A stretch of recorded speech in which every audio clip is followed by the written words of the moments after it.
Okay, good morning, everyone. I want to make sure that, and Leslie, can you just give me a quick thumbs up if you can hear me okay?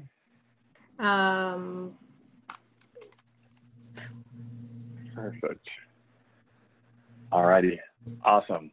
Well, good morning, everyone. Thanks so much for joining our webinar, Making the Ask in the Age of COVID-19 as we prepare for Giving Tuesday now. We have a good amount to get through, and so we're just going to go ahead and get started, and then we will have plenty of time for questions there at the end. So I am Matthew Beatty, Senior Director of Communications and Engagement for the Miami Foundation, and I also have the privilege of serving on the Board of Directors for Philanthropy Miami, and I am so excited to be here today to be able to ensure that we're all prepared and have all the resources that we need to succeed on Giving Tuesday Now, which will be May 5th.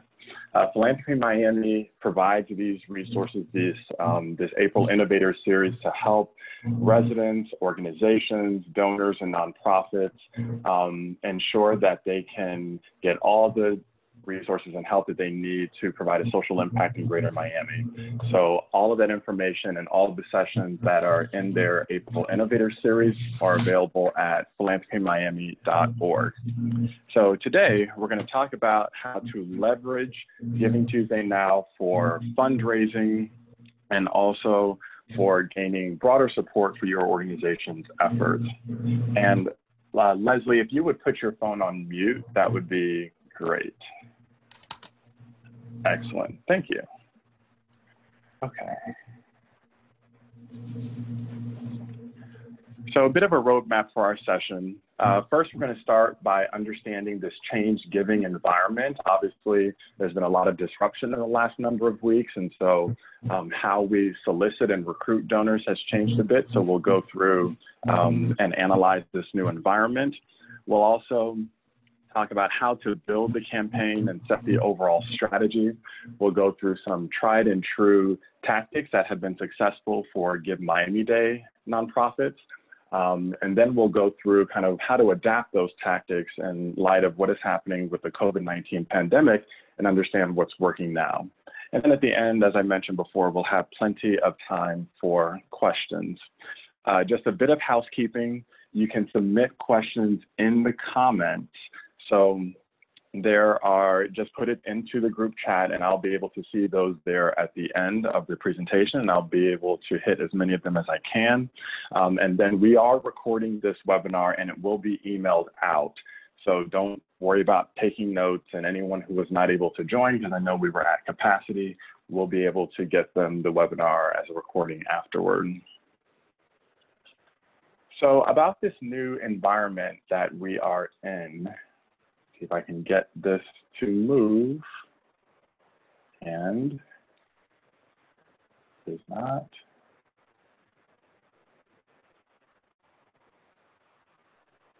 There we go.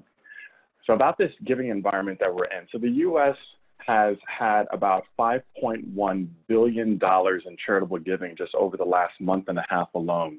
And that giving is really through the roof compared to whether it's the hurricane relief efforts around Hurricane Irma or Maria, or those that came after Hurricane Sandy or Harvey. This is really an unprecedented giving and philanthropic moment in our country. So obviously there is an overwhelming need, but that also creates a big opportunity for nonprofits to stand out in all of the messaging out there that is helping people identify and understand those needs. Every single brand is communicating, nonprofits, for-profits. I know, like everyone else, I have gotten emails for every single listserv that I am on over the years as people seek to ensure that folks, they're being transparent and upfront with how COVID-19 are affecting these organizations. So it will be really important that organizations have a clear, succinct message to cut through all of the messaging that is out there. We also have to understand that donors may be in new places. Tactics that have worked in the past may not work right now. contact lists that have a lot of work info for individuals.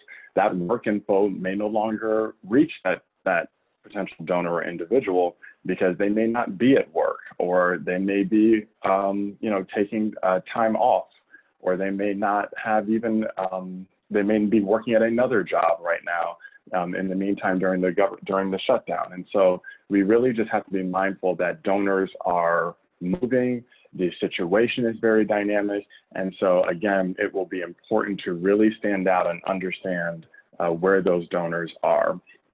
Normally, as I mentioned with the hurricane, that's a regional issue. And so we can depend on national funders coming to the table. But now with a global pandemic, the need is everywhere. So every community is being taxed philanthropically. And so it really will be important that we carve out a niche for us, meaning our particular organization, in local relief efforts so that we can appeal to local donors. So let's talk a bit about this evolved media landscape. Obviously, the pandemic has recalibrated media and how to reach donors. Digital, of course, is big right now. People are flooding to the internet and flooding to social platforms to stay connected, not only for work, but also for their personal life. So email open rates are way up. Social media use is up. But interestingly enough, social media ad spend has actually decreased somewhat, as many businesses have suspended or stopped operations during the pandemic. So on Giving Tuesday now, that actually creates a pretty big opportunity for nonprofits to stand out, given that there aren't a lot of for-profit businesses that will be advertising and boosting posts as usual. Text messaging, of course, will be, it's a big opportunity right now, given that so many folks are spending more times on their phone. Also think about how people are connecting along lines of commonality.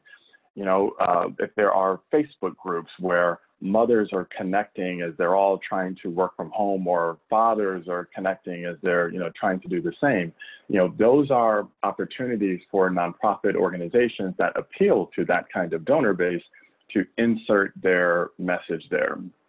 Same thing for Nextdoor, or, Patch, or other platforms that are geographically based.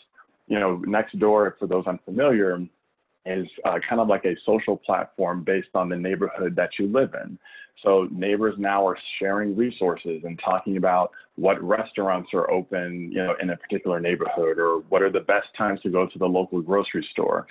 All of those locations where people are connecting around commonalities are good opportunities to reach donors that could either care about that issue or in a geographic location that is supported by your organization. 1 second, I am being told to admit all. Got it. Okay. Also, don't forget traditional media, radio, print, television. Media consumption is way, way up. Reporters are actually really trusted advisors in a crisis, and there's, and they are providing a lot of information right now in uncertain time for our community. So don't think that just because people aren't driving to work in the morning that they're not listening to the radio, or because, a printed newspaper is being delivered to their office and they're working from home, that therefore that media is not being consumed. Because the truth is that during any community crisis, media consumption greatly increases. So I recommend using a combination of both earned and paid media, particularly focused on digital ads, because again, we're trying to drive people to give online. So rather than running ads in a printed newspaper where then you have to depend on the individual to go to your website, I just recommend digital ads that send them directly there. And also adding in the earned media piece, because that of course lends credibility to your organization's work, because it provides that third-party validating voice. So a combination of the two usually work well. Also, don't forget direct mail. So many people are home right now that they actually have time to read those newsletters and pamphlets and annual reports that they usually get and toss to the side.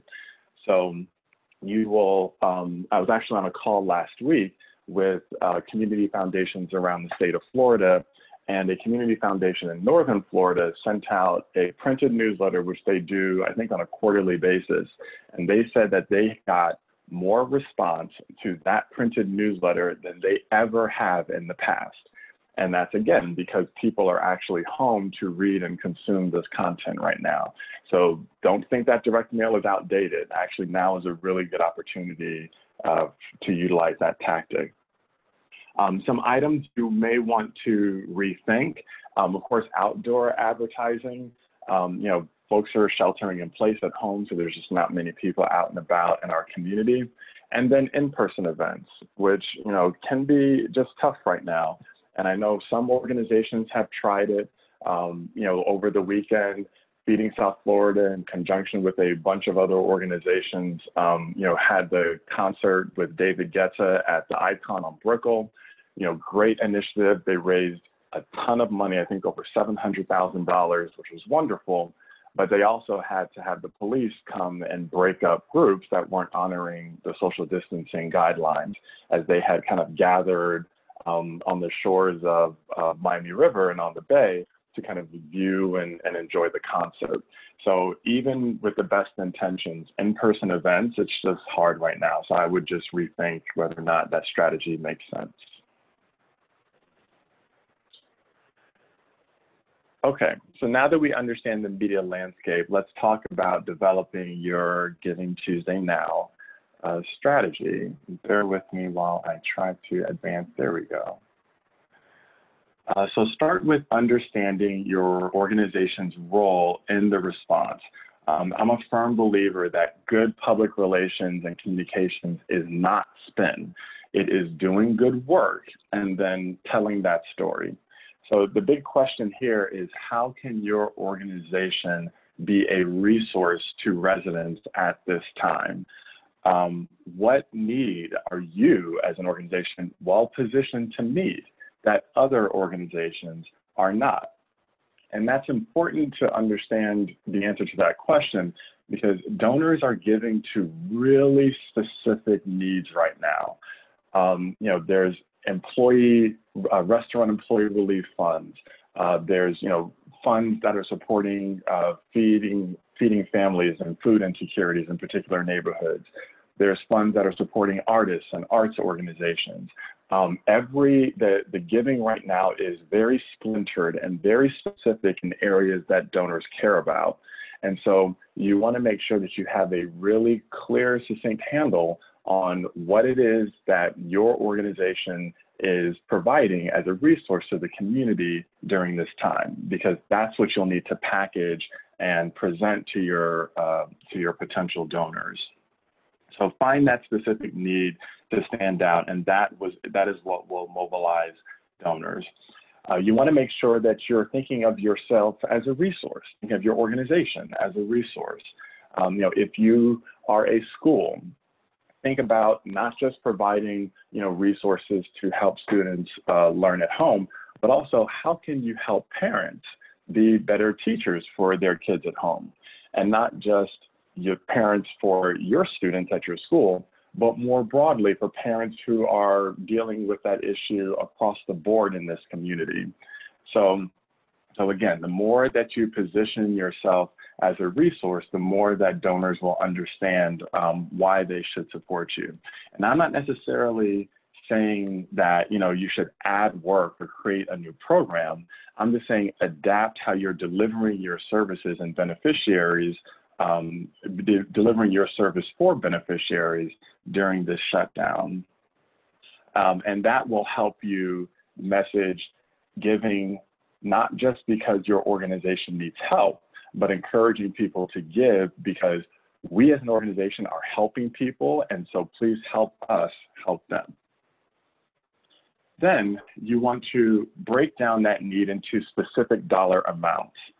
So if $25 will feed 2 more families for a week, or if giving $100 helps replace 1 gig for a musician that your organization works with, that kind of very specific, clearly outlined benefit to a gift is what makes a donor feel like they're adding value.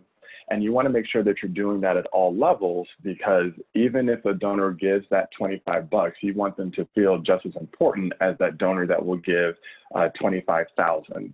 And so the more you can break it down and really get to the granular impact of a gift of any size, the more value that donor will feel. And then you want to bring that need to life. And we'll talk a bit more in this presentation about how to do that.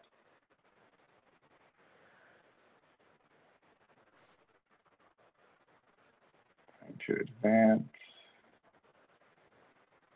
Okay, so you want to start by setting a goal for your campaign.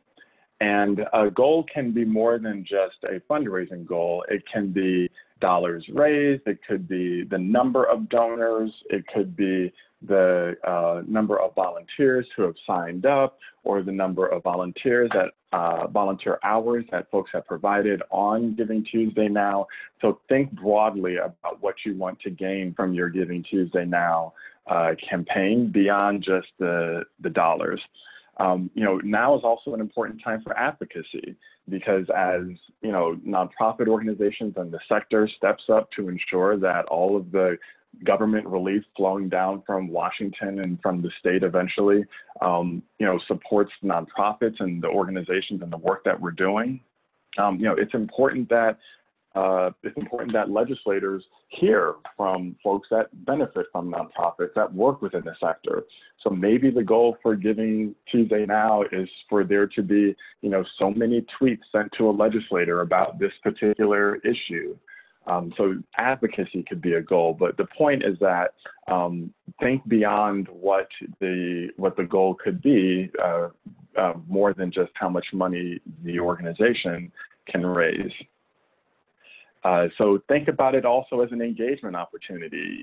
That's Giving Tuesday Now is, again, meant to mobilize people around the world to support the organizations that we all work in and the people who are served by it. So if it's posting a message to encourage a mother or a father who may be working from home right now, or writing letters to seniors in nursing homes who are unable to see any guests right now, all of those could be goals that you can share with your audience and get people to engage around on that day. Next, you want to make sure that you identify your brand ambassadors. And these are recruiting folks to carry the message of the campaign for you. For example, on Friday, the Miami Foundation announced our next president and CEO as Rebecca Fishman-Lipsey. And prior to that announcement, the communications and engagement team put together an entire slate of all of the different elements of the announcement, the video that was posted on Facebook, the Miami Herald feature story that ran, the blog post on our website, the newsletter email that went out that included the announcement. All of that was packaged and sent to our board and staff ahead of time. And it was more than just necessarily telling them, hey, package all of this and tweet it out and put it on Facebook, but it was more about arming them with the information so that they felt confident to go out and be an ambassador for that announcement. So think about packaging your content and packaging tweets and packaging Facebook posts and core messages and talking points and providing them to the influencers in your network, whether those be board members, staff members, it could be previous honorees that you've had at galas or fundraisers who are, influencers themselves in the community. Think about the brand ambassadors all around and connected to your organization, and make sure that you're arming them with content to get the word out. Also, Giving Tuesday has a ton of resources on their website to help nonprofits get the word out and get content to their brand ambassadors. So all that information is at now.givingtuesday.org. Then you want to make sure that it's real and that it's human. And this piece is important because, there's so many numbers and data and statistics flying around right now about how many people are impacted and how many people are out of work. but it's very different when you hear a really tangible human scale story about how an individual is being impacted. And that's what moves donors. That's what makes that connection. So show them the people that are being helped. Tell specific stories of transformation, because again, that's what donors want to support. Then make sure that you stay nimble. You know, we're all figuring this out as we go. I'm now sitting in my home office trying to advance, you know, this PowerPoint on my laptop. It's giving me issues. I've got, you know, Philanthropy Miami's Leslie clinking in my ear telling me to let people into the room, and I have to advance. You know, there's a lot going on, but we're all figuring it out as we go. And so, you know, give yourself the space to stay flexible and adapt and try new things and be willing, you know, for it to not be perfect. Just kind of go with it and do the best that we can, as we all are right now. One great example of this on the content side was that a couple of weeks ago, we co-hosted a webinar for nonprofits on the Paycheck Protection Plan that was funded by the federal government. And it was all about how to apply for that funding. And usually that content we post on Twitter because it's, you know, it's for nonprofits, it's directing people to a date, it's more of an event. And so that really doesn't resonate much on our Facebook page.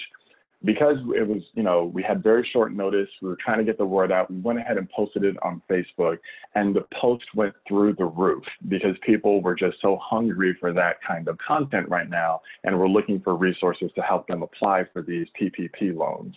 And so, again, don't assume that what has always worked on one platform will continue to work. Be willing to be flexible in these times and try new things and new content on different platforms.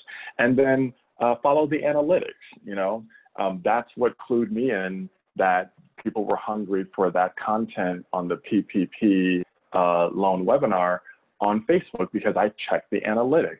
So the analytics will always tell you the story about what your audience is looking for and what content they want to see from your organization. And then lastly, be mindful of your tone and appropriateness right now. You know, there's certainly a place for humor because people need levity right now. You know, it's important that, you know, we don't just tell everyone what's wrong and how this is just a rough time for our community, that we are also being inspirational and hopeful. But just, you know, humor can be tough. Sometimes it works, sometimes it doesn't. So if your organization has not used a ton of humor in the past and aren't very familiar with using that tactic to move and engage donors, then stick with the tried and true strategies of pulling on heartstrings, providing hope, providing inspiration. That will always hit with donors.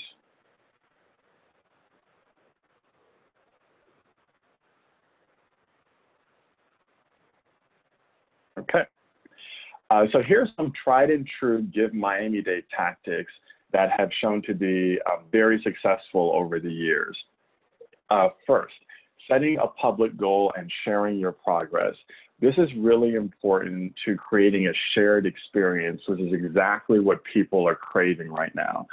When you tell people that your goal for Giving Tuesday now is to raise, say, $10,000, as you're making your way toward that goal, then you're bringing the entire community along with you.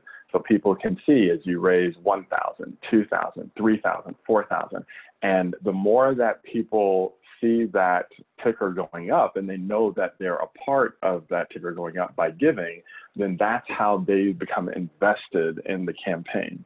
So sharing that public goal, while it may make you a bit skittish, because, you know, then if you don't reach it, then what?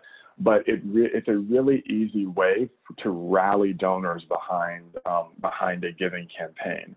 So consider setting a public goal and then sharing your progress along the way. Also, create your own match with big donors. Of course, you know, Giving Tuesday now is a largely online, social media driven giving campaign, and you're not going to get, you know, big donors to give you, you know, $10,000, $15,000, $20,000 through a Facebook post.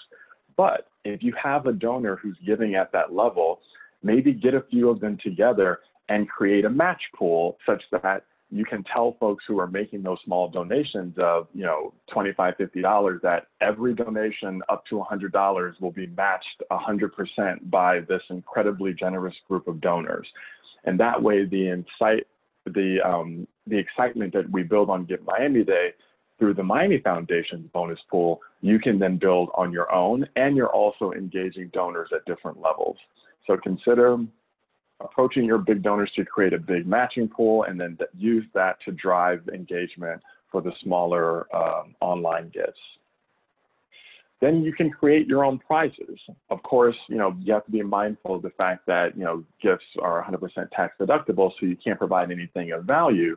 But just like at the Miami Foundation on Give MiamiDade, those prize periods, whether it's, from noon to 2 o'clock, the organization that receives the most gifts gets, an extra, $1,500 bonus. You can create your own prize. You can say, for, the first donor, the first 10 donors that give during, the 2 o'clock hour will get, a Zoom live happy hour with, this great, well-known community figure that we honored at our last gala and is willing to do this with us, or, maybe they get, time with the executive director or whatever have you. Just be creative. But the point is that you can create your own incentive pools to drive giving throughout the day. Then you also want to be mindful of your frequency. And this is what we learned a lot over the years in Give MiamiDade, that you don't necessarily want to, take your communications frequency through the roof just because you're in the midst of a giving campaign. If you kind of have a regular cadence with which you communicate with donors, again, we're all being nimble, we're all adapting. You can certainly increase that somewhat, but you don't want to go from emailing donors, once every 2 weeks to emailing them every day, because you will get mass unsubscribes. And so again, here, follow the analytics. Watch your email open rates and see if you are emailing once a week or once every 2 weeks. What are your unsubscribes looking like? What are your open rates looking like? And use that information to kind of gauge how often you want to communicate with your donors via email. Then, of course, go beyond fundraising. That this doesn't have to be all about money. What are some volunteer opportunities that people can how they can help out from home? Can people help make calls to donors from their homes? Or can donors within your organization circle host their own Zoom fundraising happy hours on Giving Tuesday Now, where they bring 10 of their friends together, and those friends agree to give so much to your organization. The point is that, again, be creative, be flexible right now, and utilize all the emerging tactics that we're seeing be successful during this COVID-19 pandemic. Previously, in normal times for Give MiamiDade, we've seen a lot of success with pledge cards. Pledges don't really necessarily work in this capacity because, there's an incentive to give on Give MiamiDade, whereas here, there really isn't the bonus or the matching or the prizes that we give on Give MiamiDade. So maybe think about pledges as more like a public commitment that a donor can make. So say you have a pledge form on your website, and at the end of that form, someone submits their information, and then they get an automatic email with a pledge card, like a graphic that says, I pledge to give, to this organization on Giving Tuesday Now, and then encourage that donor to post that pledge card and share it with their friends as a way of, again, creating that echo chamber of the organization is sharing that, people are giving.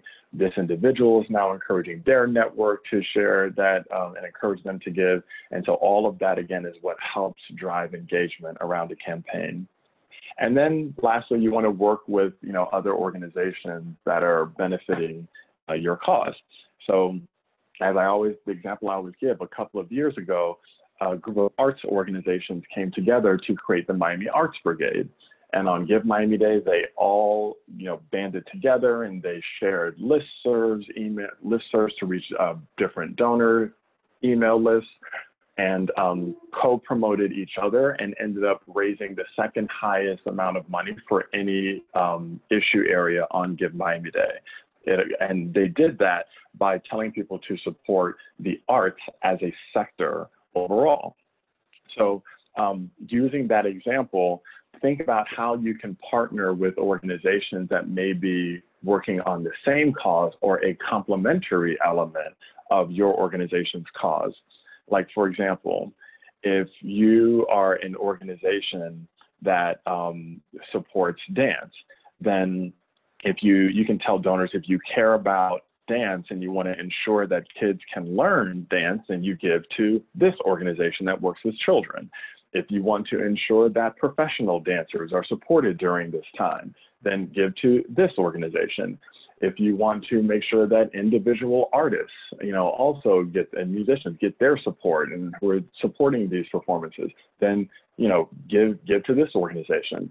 Point being that donors who care about a particular issue will then find, will feel like they're supporting the entire complement of organizations working on that issue versus just yours. So think about how you can work with other organizations that complement the work of your own.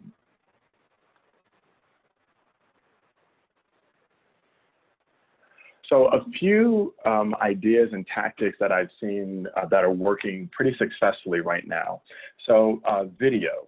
Video is really important because it is, again, putting that human face on what is a pandemic that is really being driven by data and analytics on a daily basis. In terms of the messaging is being driven by data and analytics on a daily basis. And so one really good way to cut through that is utilizing video because, again, it helps put a human face on what's happening. This was done very effectively by Mayor Francis Suarez when he was diagnosed with COVID-19 and provided quick 2-minute daily updates on Instagram as he was navigating treatment for the virus. So it was, again, just from his home, camera set up, saying, hey, this is what I'm feeling today. This is what the doctors are telling me. Here's what's happening with my family. And what he was able to do was put a human face on what was happening and help actually bring a lot of ease to people by understanding that, being diagnosed with COVID-19, while it is scary, is not necessarily a death sentence. And so that just clear, simple communication helped provide, hope for people. And again, it helped bring people along and understand how he was being impacted and affected by the virus. And so point being that video is a really clear, simple way, and it doesn't have to be long. It doesn't have to be extensive and scripted. It can just be short, small, video pieces that show the individuals that are being supported by your organization, that tell some of the stories, that put a human face on the work that your organization is doing, can be very effective on social platforms right now. And of course, his videos received tons and tons of coverage. It was picked up by media. A lot of that is because, of course, he's the mayor, but also because it was a very clear, succinct way to communicate. Think about a virtual gala or dance party. Some organizations across the country who have had to cancel fundraising events have taken them online. What if you had a local DJ, DJ a set through Instagram Live? Last night, the Instagram Live with Babyface and Teddy Riley, their battle competition, we're playing songs that each other one after the other, that got over 500,000 viewers around the world. Point is that people are going to these social platforms for this kind of entertainment, and so if you got a local DJ to do a set through Instagram Live or through Facebook Live, and you couple that with, if you were giving awards at your gala, still give those awards, still, maybe go live together, and then on one screen you have the musician or DJ playing, and then when they stop, then you have, the executive director of the organization come and say a few words about why the organization's raising money, what role the organization's playing in COVID-19 response. So be creative with that format. Same thing with the with the do 10, C10, do 10, or whatever it was when everyone was doing the 10 push-ups and I do 10 push-ups and I challenge 10 of my friends to do it. Take that and adapt it for fundraising. Maybe it's I give $10 and I encourage 10 friends to raise the next $10 each and raise $100 together. So again, think about how to adapt what you're seeing on these social platforms for fundraising purposes. Live streaming, we've seen a lot of these. The Facebook Lives, with individuals who are on the front lines of the COVID-19 response effort. Those have been very successful. But also, how can you take them a step further? How can you add value there, and more than just talk about an issue, actually help people understand it? Like again, if you're a school and you have parents who are teaching from home, rather than have a conversation about, what's happening with your school and do that through Facebook Live, why not have a Facebook Live session where you have a few teachers that can provide tips to parents who are having to teach their kids from school? So think about adding value through those conversations as well. You've got virtual coffees, lunches, happy hours. Again, all of those are easy ways that folks can engage on Giving Tuesday now and connect with their friends and encourage them to give. I do think it's important to focus on existing donors right now and making that content shareable, because again, everyone is giving to those issues that they care about, whether it's food insecurity or helping artists or helping individuals in a particular geographic area.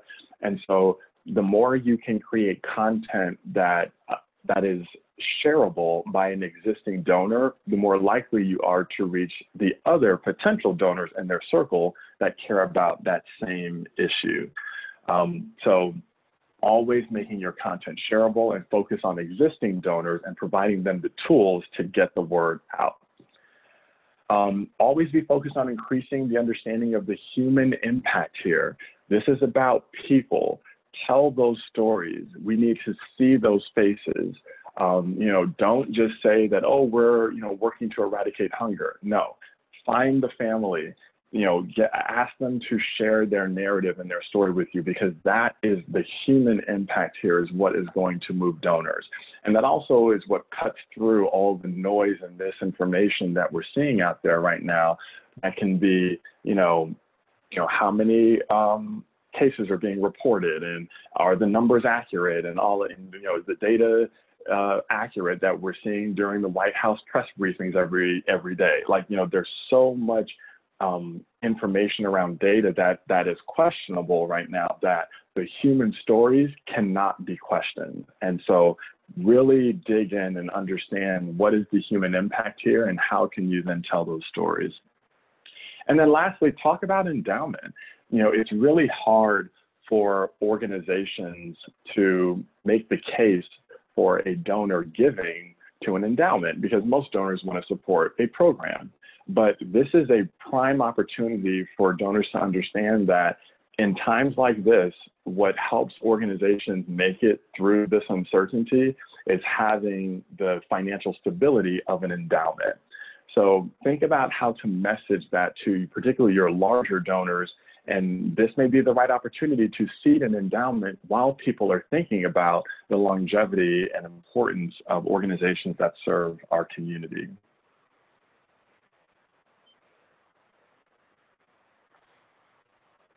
Okay, so a few takeaways before we open it up for questions. Some do's: definitely embrace new mediums. Again, a lot has changed in the last month and a half. We're all learning on the fly. So think about how to, again, adapt that gala, adapt that fundraiser, adapt that performance, adapt it to a digital format and maybe even a social platform, and think about utilizing these methods to reach and engage donors. Absolutely be a resource. People are giving to organizations that are helping those that need it right now. So how can, beyond, just saying that, oh, this is the work of our organization and please support it. No, this is how we're on the front lines of COVID-19 response, or this is how we are supporting our beneficiaries through this response. And so if you want to help them, then please help us help them. So being a resource is what clarifies and solidifies that message for donors. Put this crisis on a human scale. Again, we need to see the faces, we need to hear the stories, bring those stories to life, cultivate donors at all levels. So, Giving Tuesday now, again, digital campaign. A lot is, you're not going to get major gifts through these digital social platforms, but create a place for big donors. Again, maybe it's matching those smaller gifts, and that can be the way that they can contribute. But just make sure that you're considering donors at all levels as you build out your campaign. Watch your analytics. That's what's going to tell you what is successful and what is not. So dig into those Facebook insights, dig into those insights on Instagram and Twitter, and understand where your donors are clicking and what they're wanting to see, and then adjust your content accordingly. And then, as I mentioned just before, leverage your existing donors. Again, people are giving to issues that they care about, and so birds of a feather flock together. If you can hit one donor in your circle who cares about an issue, chances are they've got a number of friends that care about that same issue. So utilize your donors effectively and provide them shareable content, and think about them as brand ambassadors and arm them with the content to get the word out. A few don'ts. Don't be too hard on yourself. Even, in this presentation, it wasn't perfect. Again, everyone's doing this on the fly, but at the end of the day, we're all going to figure this out together. So we cannot let perfect be the enemy of good. We just have to go with it. We're doing the best that we can. It's tough times for all nonprofit organizations out there. And so we just have to stay the course, utilize the opportunities that we have, like Giving Tuesday now, to ensure that we tell our story and get donors to understand what our needs are right now, and the importance of them stepping up and supporting organizations. And all of this is to ensure that on the other side of this pandemic, that our nonprofit sector remains strong and intact. And so with that, I will take a couple of questions. So I'm now going to go through the chat and see if I can pull some of them out. Let's see, here we go. So what type of, this is a question from Marley, what type of nonprofit organization should participate in Giving Tuesday now? We are in a capital campaign. So yeah, any 501c3 I think can participate, in Giving Tuesday now, because again, if you think about categorizing your donors and creating a place for each one of those categories within the campaign, then there really shouldn't be any nonprofit that's exempt, because you don't have to register. As long as you're a 501c3 in good standing, you can raise money on Giving Tuesday now. So I don't think any organization, name a nonprofit working on any cause, should be exempt, because at the end of the day, that we will need all of these organizations, every single 501c3 nonprofit, to make it through to the other side of this pandemic. One question from Ruth was, will I be sharing these slides? Yes, they will be emailed out afterward and available on the Philanthropy Miami website.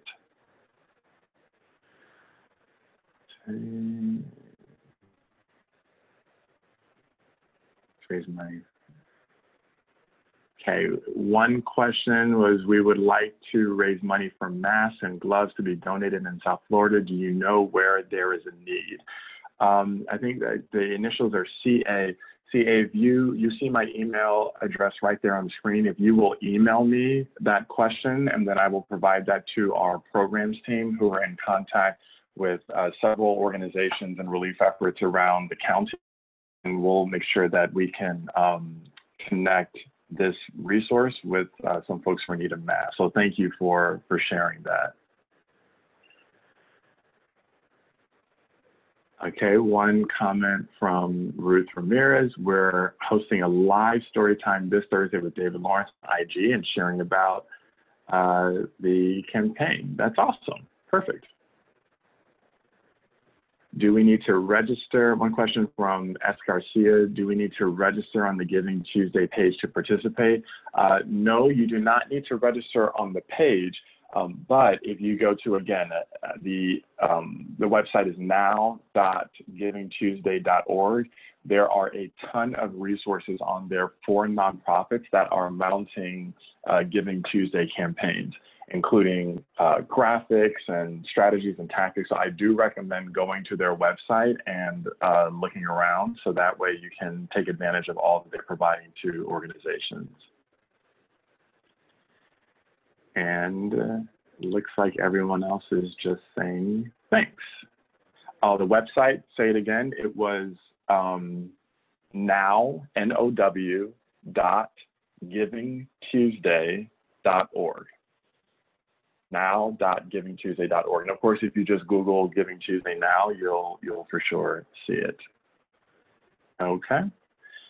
So if there are no other questions, then I will give you all back 14 minutes of your day. And thank you again for joining us. As you can see there on the screen, my email address is there, my Twitter account is there.